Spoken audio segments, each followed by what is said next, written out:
2025 വായിച്ച ശ്രദ്ധേയമായ 2 നോവലുകളാണ് പരിചയപ്പെടുത്തുന്നത്. ഈ നോവലുകൾ നിങ്ങൾ ഒരുപക്ഷെ മുൻപ് വായിച്ചിട്ടുണ്ടായിരിക്കാം. വായിച്ചിട്ടില്ലെങ്കിൽ നല്ലൊരു വായനാനുഭവം നിങ്ങൾക്ക് നൽകുന്ന നോവലുകളാണ് സൂചിപ്പിക്കുന്നത്. ആദ്യത്തെ നോവൽ 2025 പുറത്തിറങ്ങിയ ബെന്യാമിൻ്റെ മൾബറി എന്നോട് നിൻ്റെ സോർബയെക്കുറിച്ച് പറയൂ എന്ന നോവലാണ്. രണ്ടാമത്തെ നോവൽ ഇ സന്തോഷ് കുമാറിൻ്റെ തപോമയുടെ അച്ഛൻ എന്ന നോവലാണ്. ബെന്യാമിൻ ആടുജീവിതം എന്ന നോവലിലൂടെ തൻ്റെ ഇടം മലയാള സാഹിത്യത്തിൽ കണ്ടെത്തിയ എഴുത്തുകാരനാണ്. അദ്ദേഹത്തിൻ്റെ പുതിയ നോവലാണ് 2025 പുറത്തിറങ്ങിയ മൾബറി എന്നോട് നിൻ്റെ സോർബയെക്കുറിച്ച് പറയൂ. ഈ നോവൽ പുസ്തക പ്രസാധകനായ ഷെൽവിയെക്കുറിച്ചും ഷെൽവിയുടെ പ്രിയപ്പെട്ട എഴുത്തുകാരനായ കസാൻ സാക്കിസിനെ കുറിച്ചും ഒക്കെയുള്ള ഒരു കടന്നുപോകലാണ്.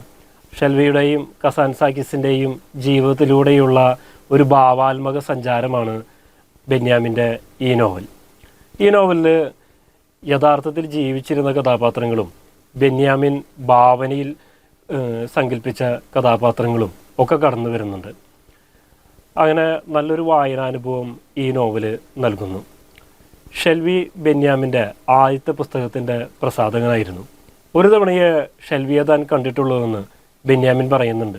പക്ഷെ ആ കണ്ടുമുട്ടൽ പിൽക്കാലത്ത് തൻ്റെ എഴുത്തിനെ എത്രമാത്രം സ്വാധീനിച്ചു എന്ന് ഈ നോവലിൽ നമുക്ക് കാണാൻ കഴിയും. ഷെൽവി മാത്രമല്ല, അദ്ദേഹത്തിൻ്റെ കാമുകിയും പത്നിയുമായ ഡെയ്സിയും ഈ നോവലിൽ ഒരു കഥാപാത്രമായി കടന്നു വരുന്നുണ്ട്. ഒരു മികച്ച കവിയായി മാറേണ്ട ഡെയ്സിയുടെ ഷെൽവിയെക്കുറിച്ചിട്ടുള്ള ഓർമ്മകളും എഴുത്തിൽ നിന്നുള്ള പിൻവാങ്ങലും ഒക്കെ ഈ നോവലിൽ നമുക്ക് കാണാൻ കഴിയും. പ്രതിഭകളാക്കുന്നത് അവരോടടുത്ത് നിൽക്കുന്ന ചിലർ കൂടിയാണെന്നും അവർക്ക് പ്രതിഭകളാക്കുന്നതിൽ എത്രമാത്രം പങ്കുണ്ടെന്നും നമുക്ക് ഈ നോവലിൽ കാണാൻ സാധിക്കും. മൾബറിയുടെ പുസ്തകങ്ങൾ ആ കാലഘട്ടത്തിൽ പുസ്തക പ്രസാധന രംഗത്തെ ഒരു വിപ്ലവമായിരുന്നു. അതിൻ്റെ കവറും ലേഔട്ടും ഉള്ളടക്കവും മലയാളിയായിട്ടുള്ള വായനക്കാരന് ഒരു പുതുമയായിരുന്നു. ആ മൾബറിയുടെ എല്ലാമായ ഷെൽവിയെക്കുറിച്ചിട്ടുള്ള ഓർമ്മകളും ഷെൽവിയുടെ പ്രിയപ്പെട്ട എഴുത്തുകാരനായ കസാൻ സാക്കിസിനെ കുറിച്ചിട്ടുള്ള ഓർമ്മകളുമൊക്കെ ഈ നോവലിൽ കാണാം. ബെന്യാമിൻ നോവലിൻ്റെ ആമുഖക്കുറിപ്പ് അവസാനിപ്പിക്കുന്നത് എങ്ങനെയാണ്: തെരുവിൽ പുസ്തകം വിറ്റ് നടക്കുന്ന ഓരോ മനുഷ്യർക്കും ഞാൻ ഈ നോവൽ സമർപ്പിക്കുന്നു എന്ന് പറഞ്ഞുകൊണ്ടാണ് ഈ നോവൽ അവസാനിപ്പിക്കുന്നത്. 2025 പുറത്തിറങ്ങിയ നല്ല നോവലുകളിലൊന്നായാണ് എനിക്ക് ഈ നോവൽ തോന്നിയത്. രണ്ടാമത് 2025 ഞാൻ വായിച്ച നോവലുകളിൽ ശ്രദ്ധേയമായ നോവലായി തോന്നിയത് ഇ സന്തോഷ് കുമാറിൻ്റെ തപോമയുടെ അച്ഛൻ എന്ന നോവലാണ്. ഇ സന്തോഷ് കുമാർ സ്വന്തം എഴുത്തിനെ നിരന്തരം നവീകരിച്ചുകൊണ്ടിരിക്കുന്ന ഒരു എഴുത്തുകാരനാണ്.